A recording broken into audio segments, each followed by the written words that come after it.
Friends, நம்ம இன்றைக்கி என்ன பார்க்க போகிறோம் அப்படின்னு பார்த்தீங்கன்னா, லாஸ்ட் வீடியோவில் நான் உங்கள்கிட்ட சொல்லியிருந்தேன். என்ன சொல்லியிருந்தேன் அப்படின்னா,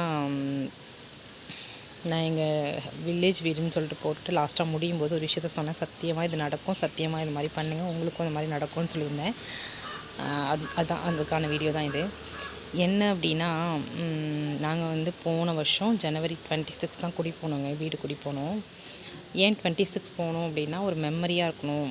ஏன்னா அன்றைக்கி முகூர்த்த டேட்டு ப்ளஸ் வந்து என்னோடய வீட்டுக்காரங்களோட பர்த்டே. ஸோ அதனால் அந்த நாளில் போகணுன்றது எங்களோட ஆசையாக இருந்துச்சு. எப்போ போனாலும் அது மாதிரி போகணுன்றது ஒரு இதாகவே இருந்துச்சுன்னு வச்சுக்கோங்களேன். போனதுக்கப்புறம் வீட்டில் கொஞ்சம் கொஞ்சம் வீட்டில் பிரச்சனை. ஸோ அதனால் நாங்கள் என்ன பண்ணிட்டோன்னா, வீடு கூடி போய் ஒரு 3 நாள் தான் இங்கே இருந்தோம். அதுக்கப்புறம் நம்ம ஊருக்கு போயாச்சு.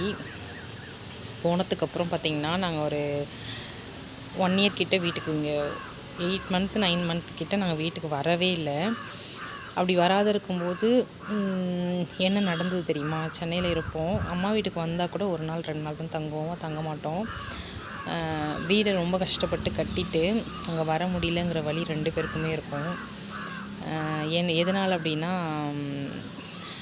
நான் பெருசாக தான் போகும், கொஞ்சம் கேளுங்க. எங்கள் வீடு பார்த்திங்கன்னா, என்னை கல்யாணம் பண்ணும்போது கூரை வீடு தான் எங்கள் வீடு. ரொம்ப கொஞ்சம் வீடு தான் பெருசாக இருக்குமே தவிர கூரை வீடு தான். ஸோ அதனால் எனக்கு என்னென்னா, நாங்கள் படித்து முடிச்சுட்டு நிறைய டைம்லாம் பார்த்திங்கன்னா, அந்த மழை தண்ணி வீட்டுக்குள்ளே ஊற்றும். தாத்தா வீடு வசதி தான், ஆனால் வந்து அண்ணன் தம்பிலாம் பிரிஞ்சதுக்கப்புறம் பார்த்திங்கன்னா, சொத்து பிரித்து கொடுத்துட்டாங்க, பொண்ணுங்களை படிக்க வச்சாங்க. ஸோ அதனால் கஷ்டம்தான். அப்படி இருக்கும்போது வீட்டுக்குள்ளெலாம் தண்ணிலாம் வந்திருக்கு ஒரு காலம். தண்ணிலாம் வந்து அது மாதிரிலாம் நடந்திருக்கு. அப்போ நாங்கள் அதை பார்க்கும்போது நானும் என் தங்கச்சி என்ன நினச்சோன்னா, நம்ம நல்லபடியாக படிச்சுட்டு ஒரு வேலைக்கு போகணும், போயிட்டு நம்ம குடும்பத்தை அடுத்த கட்டத்துக்கு எடுத்துகிட்டு போகணுன்ற ஒரு மைண்ட் செட் 2 பேருக்குமே இருந்தது. ஆனால் எங்களோட நேரமாக எங்கள் தலையெழுத்தான்னு தெரியல, கால நேரம்னு சொல்லுவாங்கள்ல, அதுபடி தானே எல்லாருமே நடக்கும். நாங்கள் அப்படி வேலைக்கு போயிருந்தோன்னா எங்களுக்கு கல்யாணம் சீக்கிரம் ஆகிருந்திருக்காது. ஒரு வேளை எங்களுக்கு இப்போ தான் கல்யாணம் ஆகணும்னு இருந்திருக்குங்கிறதுக்காக தான் நாங்கள் வேலைக்கு போகலையான்னு தெரியல. ஆனால் எங்கள் 2 பேருக்குமே, என் தங்கச்சிக்கும் அந்த ஆசை இருந்தது. அப்பா அம்மாவை நல்லா பார்த்துக்கணும், ஒரு மாடி வீடு கட்டிட்டு தான் நாங்கள் போகணுன்ற ஒரு மைண்ட் செட் எங்கள் 2 பேருக்குமே இருந்தது. ஏதோ ஒரு சுச்சுவேஷன் எங்களை கொண்டு விட்டுடுச்சு. ஸோ அதனால் நாங்கள் என்ன பண்ணோம் அப்படின்னா, அதான் வீடுங்கிறது எங்களுக்கு ஒரு கனவாகவே ஆகிடுச்சு. அதுக்கப்புறம் அவளும் பார்த்திங்கன்னா போகிற வீடு வந்து லவ் பண்ணி தான் மேரேஜ் பண்ணாள். போன வீடு பார்த்திங்கன்னா கூரை வீடு தான். அவளுக்கும் அது அங்கே போயும் வீடுன்றது ஒரு இல்லை. எங்கள் வீடு மாடி வீடு தான், ஆனால் சின்ன வீடு, ரொம்ப சின்னதாக இருக்கும். ஒரு ரூமு, ஒரு சின்ன ஹால், அவ்வளோதான். அப்படி இருக்கும்போது என்ன நடந்ததுன்னா, எங்கள் வீடுன்னு சொன்னது இங்கே எங்கள் மாமியார் வீடு சொல்கிறேன். அதுக்கப்புறம் பார்த்திங்கன்னா கல்யாணம் ஆச்சு. கல்யாணம் ஆனதுக்கப்புறம் பார்த்திங்கன்னா, வீடு ரொம்ப குட்டி வீடு. அங்கேயும் வீடு கட்ட முடியலையா, எங்கள் சில சுச்சுவேஷன் டக்குன்னு சில சூழ்நிலையால் கல்யாணம் ஆகிடுச்சு. அதுக்கப்புறம் சரி, கல்யாணம் பண்ணி வந்ததுக்கப்புறம் பார்த்திங்கன்னா, நம்ம வீடு ரொம்ப குட்டியாக இருந்துச்சு. என்னடா அப்படி இருக்குது, நம்ம ஒரு தேவை பண்ணக்கூட முடியலையே, தேவை பண்ணால் கூட யாரும் தங்க முடியலையே. இப்போ பின்னாடி வந்து எங்கள் வீட்டுக்கு பின்னாடி வந்து கூரை போட்டிருப்போம். அதாவது நடுவில் ஒரு ஹாலு, ஒரு ரூம் தான், பின்னாடி வந்து கூரை போட்டிருப்போம். அதில் பாப்பாவுக்கு பர்த்டே எப்போ பார்த்திங்கன்னா தண்ணிலாம் ஊற்றுது இந்த கிச்சனுக்குள்ளே. எனக்கு ரொம்ப கஷ்டமாயிடுச்சு. எல்லோரும் ஊருக்கு கிளம்புறாங்க. ஃபஸ்ட்டு பர்த்டேன்னு நினைக்கிறேன், இது ஃபஸ்ட்டு பர்த்டே தான் நினைக்கிறேன். எல்லோரும் ஊருக்கு கிளம்புறாங்க. இருங்கன்னு சொல்கிறதுக்கு அந்த இடத்துல சுச்சுவேஷன் எனக்கு இல்லை. அப்போ முடிவு பண்ணேன், நான் வீடு கட்டணும், கண்டிப்பாக கட்டணும்னு முடிவு பண்ணேன். ஒவ்வொரு சாமி, ஒரு சாமி 2 சாமிலாம் இல்லைங்க, எங்கெல்லாம் போகிறனோ என்னோடய வேண்டுதல் ஃபஸ்ட்டு என்னவாக இருக்குன்னா, நான் வீடு கட்டணும் அப்படின்றது தான். அப்படி தான் வேண்டிட்டு வருவேன். அதுக்கப்புறம் பார்த்திங்கன்னா, ஆச்சால்புரம்னு ஒரு கோயில் இருக்குது, அதுக்கு 11 வாரம் போயிருக்கேன். இங்கே விநாயகர் கோயில் பக்கம் இருக்குது, மார்கழி மாதம் ஃபுல்லாக விளக்கு போட்டிருக்கேன் அந்த வீட்டுக்காக. இந்த மாதிரி நிறைய விஷயங்கள், வீடு வேணும் வீடு வேணும்னு நிறைய கடவுள்கிட்ட வேண்டி ரொம்ப இது பண்ணேன். அது மாதிரி இருந்து நடந்துச்சு. ஒரு வழியாக மன போட்டோம். அந்த சூழ்நிலை கடவுள் உருவாக்கி கொடுத்தாரு. இது எதனால் சொல்கிறேன் அப்படின்னா, அப்படியே போயிட்டு இருந்துச்சு. அது அப்படி வந்து ஒரு கனவாக கட்டுறது தான் வீடு. நாங்கள் ஆனால் நினச்சது வேறு மாதிரி தான். வீடெலாம் இப்படி தான் கட்டணும்னு நினச்சோம். ஆனால் அது நடக்கலை. தெரியல, அது ஃப்யூச்சரில் நான் நினைக்கிறது இன்னொரு வீடு நான் கட்டுவேனான்னு எனக்கு தெரியல. நாங்கள் நினச்சது, எனக்கும் என் ஹஸ்பண்டுக்கும், அவங்க கஷ்டப்படுற குடும்பம் தான். அவங்களும் வந்துட்டு ஒரு சூப்பராக ஒரு வீடு கட்டணுன்றது ஒரு மைண்ட் செட் இருந்தது.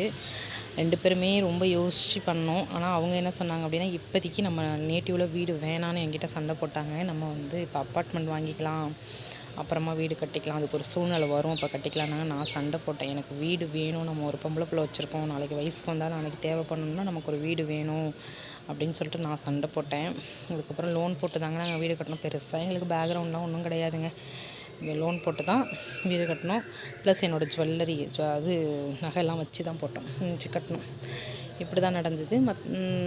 மற்றபடி என்னோடய மாமனார் வந்து கொத்தனார் தான். ஸோ அதனால் அவங்க கொஞ்சம் சப்போர்ட்டு ஓரளவு கட்டிட்டோன்னு வச்சுக்கோங்க. ஆனால் நாங்கள் நினச்ச மாதிரிலாம் வீடு கட்டலைங்க. ஏதோ கட்டணும் அவ்வளோதான். வீடு நமக்கு இல்லாமல் கட்டியாச்சு, அப்படி தான் இருக்குது. இப்படி இருக்கும்போது நான் சொன்னேன் இல்லையா, அந்த 1 வருஷம் நாங்கள் வீட்டுக்கு வரவே இல்லை அப்படின்னு சொல்லியிருந்தேன்னா, ஒவ்வொரு நாளும் எங்கள் 2 பேர் மனசுக்குள்ளேயும் இந்த வீட்டுக்கு போகலைங்கிற எண்ணம் ரொம்ப கஷ்டமாக இருக்கும். இப்போ நீங்கள் இருக்கீங்க அப்படின்னா, நமக்கு சந்தோஷம் எங்கே இருக்கோ அங்கே தான் நம்ம இருப்போம் இல்லையா? அங்கே போனால் எங்களுக்கு சந்தோஷம் இருக்காதுன்னு எங்களுக்கு தெரிஞ்சு போச்சு. ஸோ அதனால் என் வீட்டுக்காரங்க அடிக்கடி என்ன சொல்லுவாங்கன்னா, நம்ம இன்னும் அந்த ஊருக்கு போகவே கூடாது, நமக்கு அந்த வீடும் வேண்டாம். என்ன சொல்கிறது, ஏதோ ஒரு பிஸ்னஸ் பண்ணி எனக்கு லாஸ் ஆகிட்டு அதில் இந்த அதாவது 5 வருஷத்துக்கு லோன் போட்டு கட்டிகிட்ருக்கோம். கட்டிகிட்டு இருக்கும்போது அந்த பிஸ்னஸ் பண்ணி லாஸ் ஆனதாக நான் நினச்சிக்கிறேன். அந்த வீட்டையே நீ மறந்துடு, அங்கே நம்ம போகவே கூடாது அப்படின்னு சொல்லிட்டாங்க. ஆனாலும் எனக்கும் மனசில் இருக்கும், அவங்களுக்கும் மனசில் இருக்கும். 2 பேருமே காட்டிக்க மாட்டோம், சிரிச்சுப்போம். தெரியாதப்போ நான் மாடிப்படியில் நிறைய டைம் உட்காந்து அழுதுருக்கேன். வீட்டுக்கு போக முடியல, நம்மளால் ஒரு விளக்கேற்ற முடியல, அந்த இடத்துல இருக்க முடியல, நம்ம அப்பா அம்மா அங்கே வர முடியல, நிறைய கஷ்டமாக இருக்கும் எனக்கு. அவங்களுக்கும் அந்த மாதிரி நிறைய இருந்திருக்கும். ஆனால் 2 பேருமே காட்டிக்க மாட்டோம். இப்படி இருந்தப்ப நிறைய சாமிகிட்ட நான் வேண்டிக்கிட்டேன். சூழ்நிலைகள் எப்போ மாறுங்க, நிச்சயமாக மாறும். ஆனால் அது ரொம்ப லேட்டாக மாறுறதுல எந்த ஒரு புண்ணியமும் கிடையாது இல்லையா? மாறணும்னு சாமிக்கிட்ட நான் வேண்டிக்கிட்டேன். அப்படி வேண்டிக்கிட்டு எனக்கு வந்து என்ன நடந்துச்சு அப்படிங்கிறத நம்ம நெக்ஸ்ட் வீடியோவில் கண்டிப்பாக பார்க்கலாம். பாருங்கள், மழை வந்துடுச்சு, தெரியுதா? தூருது மழை. ஸோ நம்ம பார்ட் 2 அதை போடலாம். கண்டிப்பாக கேளுங்க. ஏன்னா என்னோடய அனுபவத்தை தான் நான் உங்கள்கிட்ட ஷேர் பண்ணிக்கிறேன். என் லைஃப்பில் நடந்த விஷயங்களை தான் நான் ஷேர் பண்ணிக்கிறேன். ஸோ கண்டிப்பாக வாட்ச் பண்ணுங்கள். அதுக்கப்புறம் வந்துட்டோம், எங்கள் வீட்டுக்கு வந்துட்டோம். அது எப்படி நடந்துச்சு, இந்த எண்ணம் போல் வாழ்க்கை அப்படின்னு சொல்லுவாங்கள்ல சில விஷயங்கள், இந்த நிறைய போட்டிருக்கேன்ல, அதில் என்னோடய இதுக்கு எப்படி இருந்துச்சு, அது எப்படி நான் இங்கே வந்தேன்றதை நான் அடுத்த வீடியோவில் கண்டிப்பாக போடுறேன். கண்டிப்பாக வாட்ச் பண்ணுங்கள். ஓகே ஃப்ரெண்ட்ஸ், நம்ம நெக்ஸ்ட் வீடியோவில் பார்க்கலாம். Bye, tata.